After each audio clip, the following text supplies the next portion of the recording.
Okay, welcome back everyone. I hope you enjoyed the first video sessions.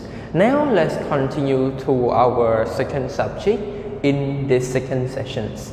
So the second subject that we are going to study for this session, which is the blueprint 4, and I hope you still have those books with you.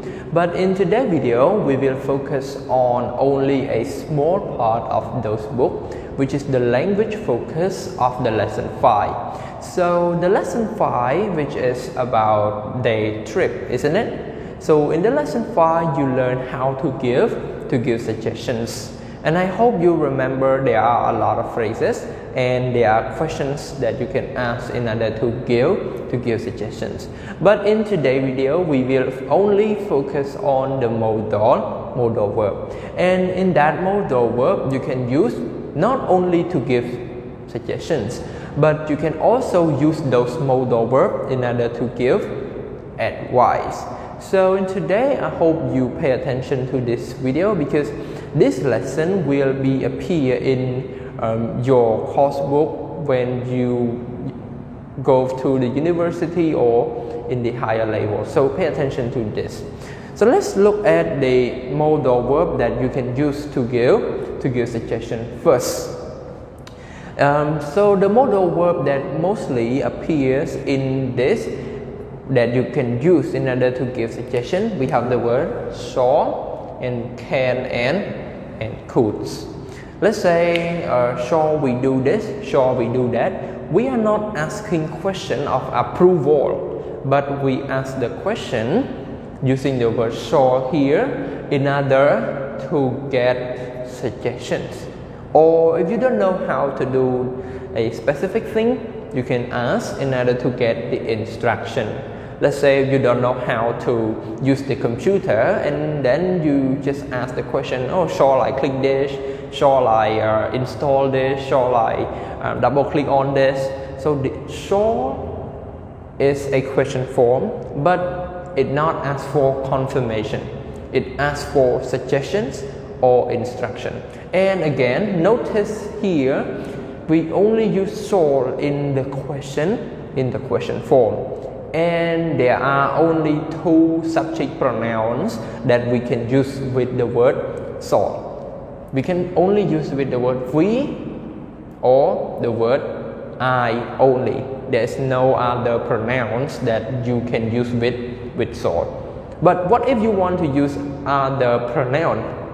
Sure, you can use the word can or could in order to ask for suggestion, instruction, or you give your own suggestion, you give your own instruction to somebody else. Okay, let's say if your friend don't know how to turn on the computer, just pretend, and you tell them, okay, you can do this, you could do that, you can do this action, and you can do those actions.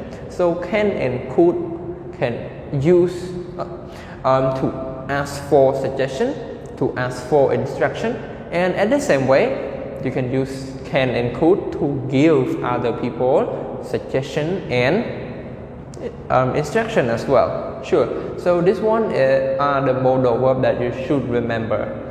However, in order to give advice, okay, you need to give advice when somebody has problem that comes to you and you need to give him or her advice.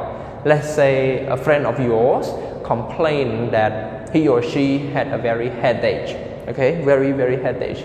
What is your advice that you should give to those persons? So what modal verb that you can use in order to give advice? Sure, here are the modal verb that you can use to give advice. Should, ought to, or must.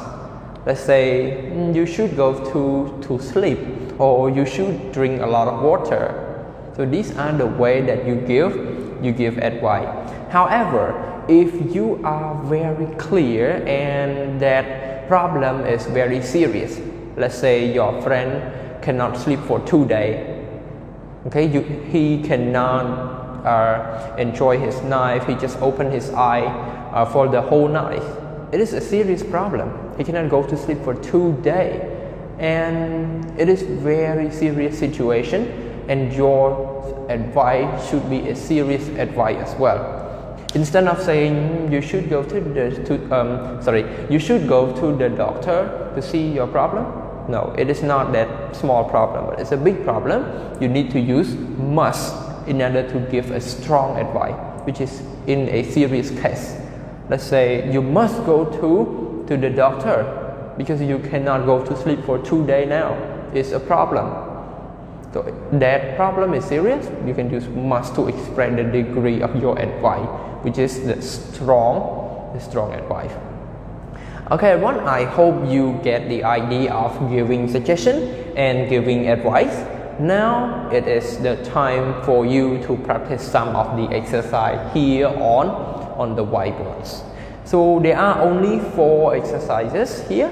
What you need to do is to read each sentence carefully, and when you read, decide whether this is a sentence about the advice or it is about the suggestion. Okay, so you have around 1 minute to do it. So just read and scan through it very quick.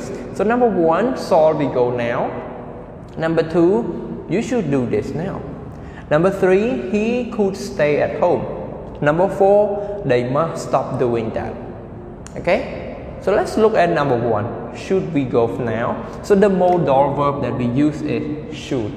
So clearly it is a suggestion. So you ask for other people's suggestions to give you another suggestion or instruction. Good. Number 2, you should do this now.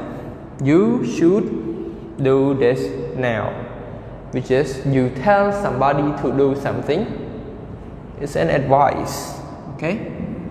Number 3, you could stay at home. You give suggestions. And last but not least, we have number 4, they must stop doing that. Again, it is an advice, but it's a very strong advice. Okay, they must stop doing that. Now everyone, I hope you get the idea of how to give suggestion and give advice. And in the future, if someone comes to ask you to give him or her some suggestion, you can use all of these modal verb in order to give your friends your suggestions. Now everyone, it's come to the end of our video lesson today, and see you again in the next video. Goodbye.